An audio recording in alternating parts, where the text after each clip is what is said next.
Hello students, myself Mrs. Kinjal Panchal. I am a teacher in GEMS International School. Students of Standard 6, listen carefully. Students, in this video I will continue your chapter 7, Gupta Age and other rulers. I already explained, Gupta Age means golden age. ऐसा समझो कि गुप्ता का साम्राज्य जब चल रहा था उस दौरान उस पीरियड को सब गोल्डन पीरियड बोलते थे। गोल्डन पीरियड क्यों? क्योंकि समृद्धि प्रॉस्पेरिटी ज़्यादा थी।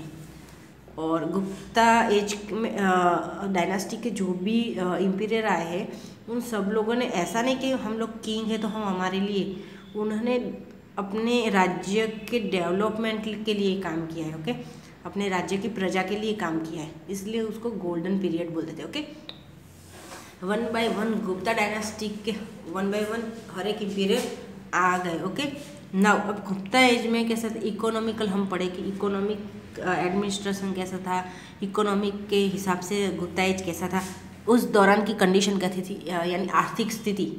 गुप्ता एज में आर्थिक स्थिति कैसी थी? आर्थिक मतलब कैसे? तो पैसे से लेके, ओके, यानी जवेरात भी उनका ज़्यादा था वो सब। अब है रिलीजियस स्टेटस। रिलीजियस स्टेटस में धार्मिक यानी ऐसा ही नहीं कि सिर्फ आक्रमण करते रहे और अपना विस्तार जो है स्प्रेड, अपना जो एरिया है वो स्प्रेड करें। विस्तार मीन्स एरिया, अपना जो एरिया है वो स्प्रेड मतलब अपना एरिया बढ़ाना। ओके, वही करने का काम वो उन लोगों ने नहीं किया, सिर्फ उनका रिलीजियस स्टेटस भी है।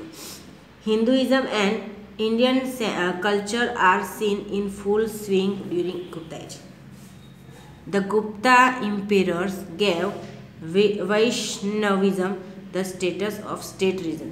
As a result, Vishnu, his avatars, Sri Ram and Sri Krishna were mostly worshipped at this time. Okay? Hinduism यानी हिंदुत्व और भारतीय ये कल्चर दो है ना, वो गुप्ता एज के दौरान एकदम इन फुल स्विंग मतलब पूरी तरह से दिखता था। चारों तरफ स्विंग मतलब फुल स्विंग मतलब चारों तरफ हर जगह एकदम सब लोग हिंदू धर्म को पालते थे और एक भारतीय होने का जो भारतीय संस्कृति को एक्सेप्ट करते थे। ओके, भारतीय संस्कृति को एक्सेप्ट किया था उन लोगों ने। अब गुप्ता इम्पीरियर जो है वो उन्होंने क्या दिया अपने स्टेट का जो धार्मिक है अपना वैष्णविज्म, वैष्णव जिसको बोलते हैं, स्टेटस उनका क्या था, यानी वो लोग कौन से नाम से जाने जाते थे? वैष्णव, यानी 4 शूद्र होते, हम सब 4 में आते हैं, उसमें लोग वैष्णव में आते थे। ओके, अब उसका रिजल्ट है, एज अ रिजल्ट क्या हुआ?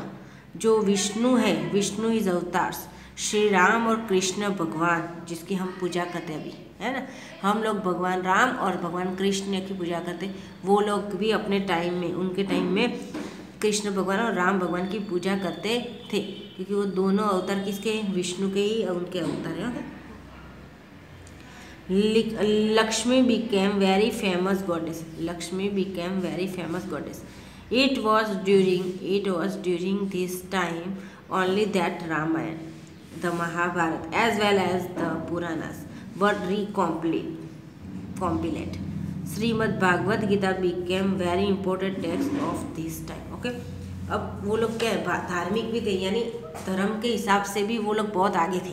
ओके, वो लोग हिंदू धर्म का पालन करते थे, भारतीय संस्कृति का पालन करते थे। फुल वो गुप्ता एज में एकदम क्लियर ही दिखाई देता है कि सब लोग हिंदू धर्म का पालन करते। ओके, दूसरा है कि वो राम और कृष्ण भगवान की तो पूजा करते ही थे, साथ में वो लक्ष्मी देवी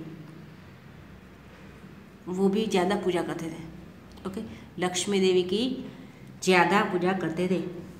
Lakshmi became very famous goddess. Okay, it was during this time only that Ramayan.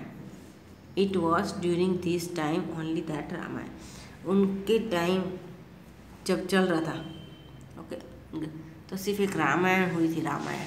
Okay, Ramayan जो राम वनवास गए थे वो सब उनके टाइम में हुआ। The Mahabharata as well as the Puranas were recompiled. Okay, अब उसके साथ साथ महाभारत और वैसा ही पुराणास जो थे, पुराणास वो भी रिकॉम्पाइल हुआ था, फिर से हुआ था। ओके, श्रीमद् भागवत गीता, श्रीमद् भगवद गीता अब became a very important text of this time. Okay, उस दौरान जो भगवद गीता हम अभी जो पढ़ते हैं वही उस टाइम, उसके पहले तो उनके टाइम में वो इम्पोर्टेंट टेक्स्ट मतलब बुक मानी जाती थी। ओके, लेख भी बोल सकते हैं, तो लेख बोलते हैं ना, जो अच्छा वाला धार्मिक लेख वो माना जाता था। ओके, धार्मिक पुस्तक like Vaishnavism, Shaivism also developed during Gupta age. Like Vaishnavism, Shaivism, वो दोनों शैविज्म शैव, ओके, और वैष्णविज्म, ये दोनों जैसे जो एज कास्ट थे, कुल, वो भी गुप्ता एज के दौरान डेवलप हुआ था। ओके, यानी फिर एक बार तो पहले सब लोग मिलजुल के काम करते थे, खाते थे सब लोग, ऐसा कुछ नात जात का ऐसा कुछ भी नहीं था, कोई धर्म नहीं था। उन लोगों का काम क्या है, बस खाना, कुछ मिले खा लिया। उन लोगों, ये भगवान तो हमने बाद में बनाए। ओके, वो लोग तो अपनी ज़िंदगी अपने हिसाब से जी रहे थे, कोई पूजा पाठ कुछ ऐसा नहीं था उन लोगों में। ओके, इन साउथ इंडिया, शैव saints were called Nainer, while Vaishnav saints were called Alvar. In South India,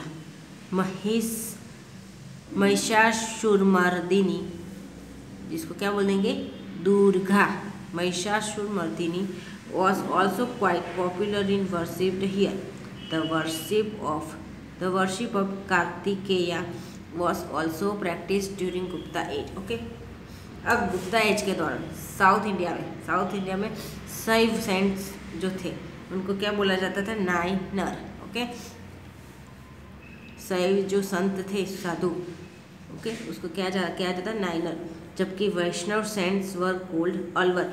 students, this one is most important here in south. Okay, समझ में आ गया?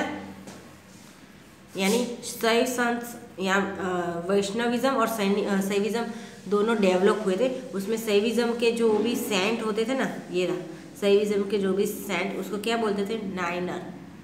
ओके, और वैष्णविज्म के जो भी सेंट्स होते ना, उसको क्या बोलते थे, अल्वार। ओके, साउथ इंडिया में, जो हमारा साउथ का इंडिया, कर्नाटक, तमिलनाडु, वो सब। ओके, और महिषासुरमर्दिनी में दुर्गा पूजा भी होती है ना, बंगाल में, हाँ, बंगाल में होती है दुर्गा पूजा, उसकी भी ज़्यादा पूजा होती थी। ओके, पॉपुलर थे वो पूजा भी। ओके, अब कार्तिक, गुप्ता एज के दौरान कार्तिकेय भगवान, जैसे गणपति का बड़ा भाई, शंकर भगवान का बड़ा बेटा, महादेव का बड़ा बेटा कार्तिकेय, उसकी भी पूजा करते थे।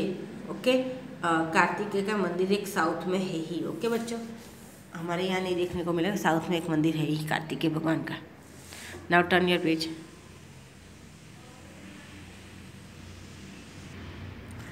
Even Buddhism and Jainism also develop during Gupta as.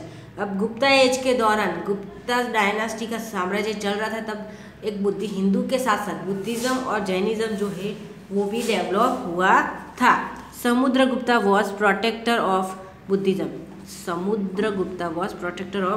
Buddhism, Mahayana and Hinayana cult of Buddhism also developed. Okay, अब समुद्रगुप्ता नाम का राजा था, इम्पेरर। ओके, इम्पेरर समुद्रगुप्त नाम का, वो है ना, बुद्ध धर्म का वो ज़्यादा पालन करता था, और वो प्रोटेक्टर मतलब रक्षक था, प्रोटेक्टर मीन्स रक्षक था। ओके, यानी कैसा, वो भी बुद्ध धर्म का पालन करने लगा था, वो बुद्ध धर्म को ऑबे करने लगा था। ओके, अब कैसा है, cultural condition during Gupta period. Cultural मतलब सांस्कृतिक स्थिति जो है वो गुप्ता पीरियड में कैसी थी। ओके, तो हम अभी वो पढ़ेंगे। Gupta age was culturally golden age of India. Many new languages developed during this age. Kalidasa, Skanda Swami, Harish Swami and Rani Vijaya and Arya Shura were imported literatures. Okay, अब गुप्ता एज है कल्चरली मतलब सांस्कृतिक तरीके से भी गोल्डन एज था इंडिया का। गोल्डन युग यानी सुनहरी युग बोला जाता था इंडिया में। कल्चरली भी सांस्कृतिक गोल्डन सुनहरी युग बोला जाता था, यानी कल्चरली भी बहुत वो लोग बहुत डेवलपमेंट वाले थे। ओके, अब दूसरा है कि बहुत सारी लैंग्वेज है बहुत सारी नई नई लैंग्वेज भी जो है वो भी डेवलप हुई थी गुप्ता एज में। ओके, गुप्ता एज में बहुत सारी ऐसी डेवलप हुई थी लैंग्वेज। ओके, अब कालिदास, स्कंद स्वामी, हरीश स्वामी एंड रानी विजया, ये सब जो है लिटरेचर्स, ओके, वो भी आए थे बाहर। ओके, यानी क्या है, हम किसी को जानते नहीं, वो कुछ करते फिर हम उनको पहचानते। ओके, तो ये सारे जो कालिदास वो सब उसी टाइम में के फेमस है, important. Among all of them Kalidasa was the best.